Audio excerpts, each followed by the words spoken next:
c'est le dialogue de sourds. Et les Français ne sont pas dupes de ce dialogue de sourds. Qu'est-ce qu'a dit une dernière enquête d'opinion? C'est que l'opinion était extrêmement critique concernant le positionnement au niveau de cette histoire de retraite, à score quasi égal du gouvernement, Emmanuel Macron et le gouvernement, 67% d'opinion défavorable, et la CGT, 65% d'opinion défavorable. Donc, voilà, c'est ça le dialogue de sourds, et c'est là où on est en France aujourd'hui. Les deux, ils ont un fonds de commerce à vendre. Non, Martinez, il est en fonds de commerce. Ce que je veux dire par là, c'est que la responsabilité, elle est tout à fait partagée entre un syndicat, la CGT, qui effectivement est dans un positionnement qui est le sien, qui a toujours été jusqu'au-boutiste. Voilà, mais lui, on le sait. D'accord, c'est la CGT. On découvre pas la CGT, on découvre pas Martinez. Okay, de l'autre côté, on a un gouvernement. Je suis désolée. Quand on fera, j'imagine que des gens qui font des études de communication politique étudieront dans quelques temps la communication et la façon dont toute cette réforme a été non seulement conduite sur le fond, mais conduite sur la forme. C'est calamiteux, catastrophique. On avait vu depuis le début de ce quinquennat. On a vu que de toute façon, moi je le dis depuis le début, depuis l'affaire Benalla, c'est de Karim Ancila. La communication de ce gouvernement, c'est n'importe quoi. Ils se prennent les pieds dans le tapis en permanence.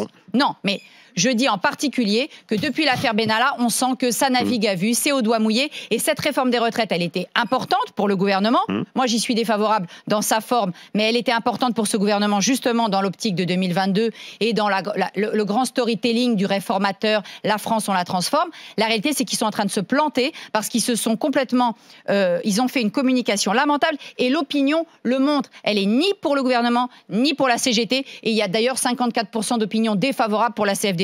Donc elle n'est pas non plus en train de dire « Ah, notre sauveur, c'est Laurent Berger ». Tu as une opinion qui est pour la réforme des régimes spéciaux. Oui, mais tu as aussi 61% des Français qui sont pour le retrait de l'âge pivot. Donc cette histoire d'âge pivot, d'ailleurs... Mais là, on a l'impression que l'âge pivot, on l'a mis pour le retirer. Mais bien sûr, c'est fait pour ça, c'est de la com, là aussi. Mais sauf que ça se voit trop. Ça se voit trop, tout le monde le voit maintenant. C'est-à-dire que ces opérations de com, ça marchait encore un peu à l'époque de Juppé, ça marchait encore un peu à l'époque de Sarkozy. Mais maintenant, depuis Hollande, depuis les réseaux sociaux, depuis aussi les chaînes info, cette capacité des débats, de tous les débats qu'on a, multiples et variés, qui permettent des débats contradictoires, les Français sont plus dupes.